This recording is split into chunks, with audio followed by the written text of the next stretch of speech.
Well,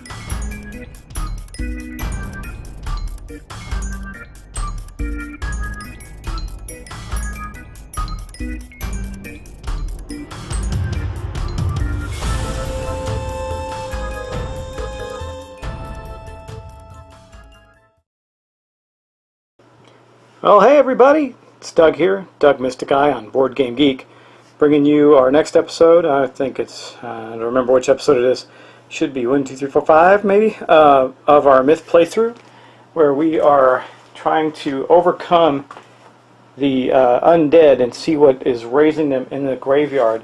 Just for a refresher and a reminder, we are playing this scenario out of the Kickstarter exclusive story quests called A Heart of Darkness, and we're playing Act 1, The Living Dead. And basically, near the town of Davonshire, a knight, Sir Acheron, has asked us to investigate the graveyard to see what is attacking, raising the dead in the graveyard, and that's what we're going to do. So let's go take a look at the board and see how where we're at. And yes, I said see how where we're at. Anyway, I'm using my proper English today, apparently. And also, I did want to talk about a correction from a few episodes ago, something we were discussing online. And this is the problem. One of the reasons I don't want this to become a rules fest is I have literally maybe four editions of the rules, an unofficial FAQ, an official FAQ, and those 4 editions are copied, printed off versions. And then I have the rule book. And then a bunch of other stuff. There's a black and white one, the starter set guide that came with the Wave 2 stuff. In other words, there's so many rules, I can't remember exactly which one came from where and which one's the most current. So this one is that a long time ago, when I first attacked the creatures, once you attack something of a creature type, when the darkness phase comes, it will activate. That actually wasn't in the first set of rules. But anyway, that's the way it appears to be now if you go to the FAQs, etc. So I'm going to run it that way going forward, but I did want to mention it. That's the way it should be, just so you have those in the rules. Now, here's our scenario, our situation so far. We got a couple treasures that have dropped on the board due to the destruction of a lair, and whenever you kill 3 minions in one hit. And in that time, we got a little bit surrounded, so we have a couple of melee minions and a couple other folks on our guys that we're going to take care of. And so we're going to get right to it. I think the person that's going to go first is going to be our Brigand. Now, she had used a card in the darkness phase, so she is still going to have 3 spots open, and she really doesn't have any cards that she can do. So I think we're just going to pick up some treasures. So let's go back to the board, and she's not going to play any cards at all. She's going to move. And we'll show you what that's, we'll get another treasure out here. Also, if she can get adjacent to the soldier, they can trade items. Maybe give... Nah, I don't think we're going to give the Brigand the robes. They're not really any better for her, rather. It would be better for our Apprentice. So we're just going to take, what we're going to do for our Brigand's action right now is we're just going to move here. We're going to pick, and for our second move, for a full move, we're going to pick that up and get a treasure, which means we're going to draw from our treasure trove here of stuff. So I'm going to reach in here, and I'm not looking, turn my head away, see what I get. And no way. I got another silver one. That's awesome. That's a better treasure. So we're going to put that there, and I'm going to get the deck, and we are going to get to draw another green treasure from the green deck here. And that's pretty cool. Hopefully we'll get something that the Brigand can use effectively. Be nice. Okay. Here we go.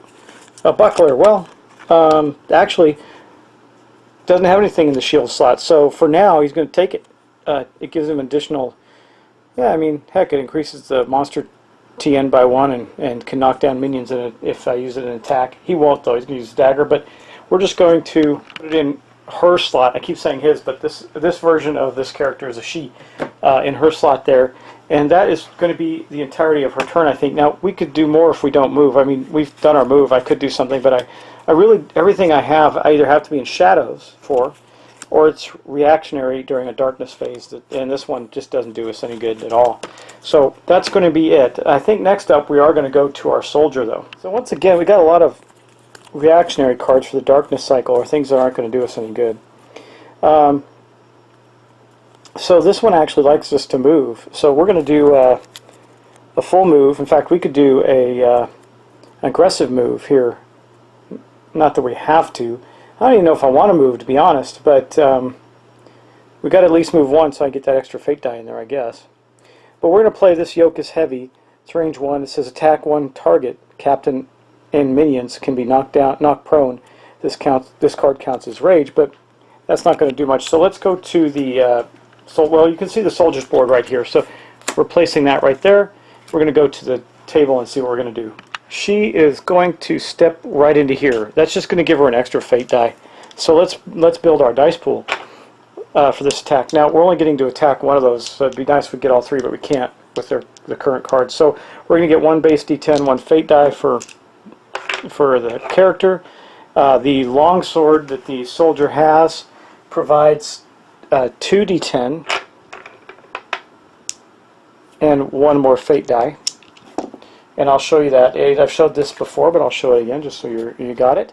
And you can see if I make the roll, we actually gain back an action point. That means we would subtract it from the darkness cycle. That would be awesome. Well, no, it wouldn't, because we don't really want our darkness cycle to go backwards right now. It's on a 6 as it is.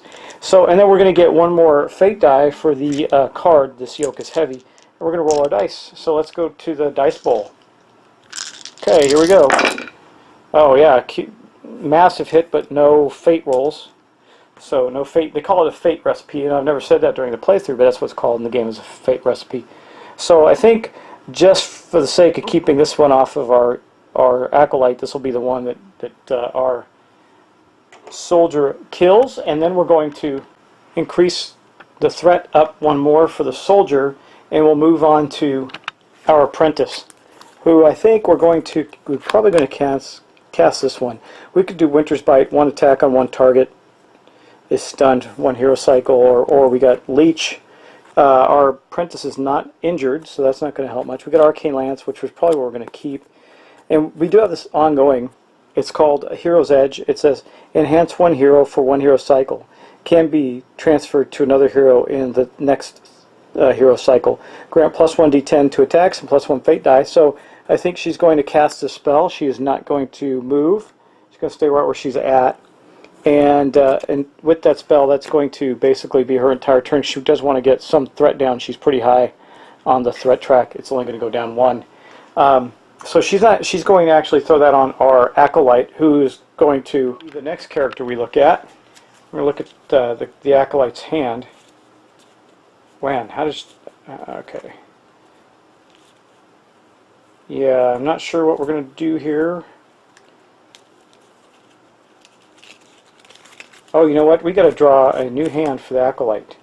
So yeah, let me do that real quick. And it's out of cards. I didn't realize I must have missed that in the last session. Yeah, you had to pray, and then I got. That's right. This is what it was. 3 praise, blood of the overseer, and angelic word. So hero damage 1 target. Faith adds +1 D10 to nullify, and it nullifies resurrect. That's really the only attack we have. And this will be the first card we've used that actually increases the darkness track, but we can also heal. He's still hurt a little bit, but not much. Our Brigand is hurt. Let's see, we can faith heal, clears, and it's got a range of 3. Maybe he'll do that as well, but let's start with this one. Well, that's an action.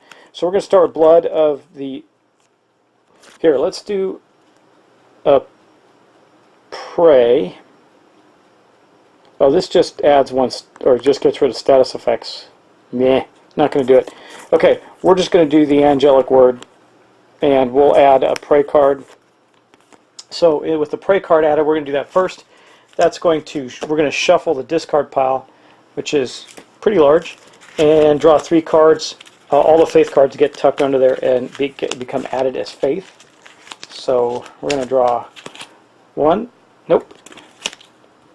2, nope, not a faith, and yes, a faith card. Now we don't get to use this card, it just becomes a faith card. So right now we have 2 faith, and then we're going to play the card of angelic attack, which is holy attack. That will give us 2 D10, it's +1 D10 per faith. So we'll have 2 D10 there, and we'll get to kill at least one thing. Plus don't forget, the Hero's Edge is going to add a D10 and a fate die. So building our dice pool for our Acolyte. We're going to get 1d10. We're going to get 1d10 and 1d10, 1 fate die for base class, 1d10 for our. I guess if we want to make it's a ranged attack, but we're not. I don't think it matters. We're going to use our wooden plank, I guess, or the holy book, either one. Gives us d10. The spell gives us 2d10, and I think some. Are we getting another fate die for something? Let me. Oh yeah, another fate die for the hero's edge. So another d10, another fate die. So 2 fate dice.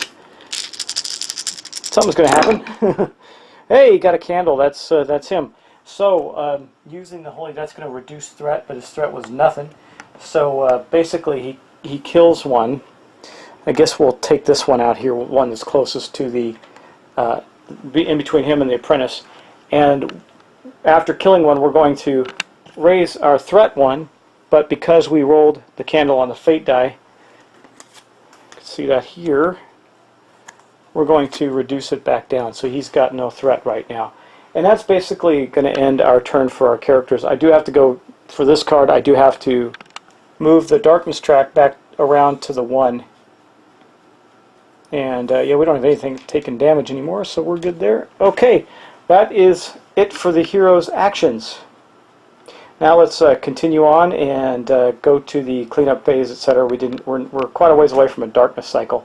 In the card phase, you can see that our Acolyte is going to drop 2 threat, but that's not going to matter because he's got no threat. It's going to get discarded. Out of the cards he has, he's going to keep Prey. Get rid of that, and then we're going to get. I think we're going to need to shuffle his deck now because we only got 3 more cards. So, but what he is getting is a Hand of the Father, Stand Fast, and a Sprint. Now we're going to have to shuffle up his deck and give him 1 more card. Attend the weak. A good healing spell. Okay. Now let's go to our Apprentice. Normally everybody would just first do the threat piece, but I don't want to have to bounce around twice between the characters, so I'm just doing it all at once. I can keep this hero's edge, which means she's going to go down 1 threat right now. That's it, unfortunately. And all these cards are going to stay there. We're going to keep. She might keep Leech. Steals 2 vitality. That might be good. We're going to keep Leech because that might be more useful to us in a bit. These are going to get discarded, and then we're going to draw up 4 new cards from her deck. Now, she had cycled through already, so she's got new cards again. So Mountains Crumbles, Glacier's Grip, Mountains Crumbles, and Blood of Gaia. So some good damaging spells for it. Next turn. And now let's move to our Soldier. Well, Soldier has 3 slots open, so it's 1, 2, 3. He's going to discard this yoke is heavy. And he had just discarded, or just shuffled up his deck before, or her deck rather. And I think out of these, going to keep, yeah, I think we'll keep this Impenetrable and get rid of the rest and draw up 4 more cards. Now, the Impenetrable can only be used during a darkness cycle. It's a counter action, but interrupt. So we get an attack, 2 hustle cards, and riding the edge. Riding the edge is good, but we're kind of low. We got most of these guys defeated. It's just about cleaning this up and moving on. And then let's go look at our Brigand now. So our Brigand's going to discard this. I'm going to take a look at the cards that our Brigand has left. I think we'll keep a Shadow Touch. We'll get rid of the rest. Hopefully we'll draw another Shadows card so we can get in the Shadows again. Or she. 2, 3, 4. And we got Dirty Tactics, Now You See Me, Dark Reaver, and, oh good, one with the darkness. So we're going to need to go in Shadows again next turn. And basically during the cleanup phase, the only thing left that we have to do is bump the darkness track up 1. Everything else in the phase, like dealing with allies, etc., aren't going to happen because we don't have any. And that's going to end our session for today. So thanks for watching. That was a little less thrilling than some of the ones we've had. And we're getting close to heading into the next tile, which will be the kind of second part, I guess, of this scenario, where we're going to try and discover what is bringing in the undead. But I'll see you next time, so thanks for watching, and see you on the next episode.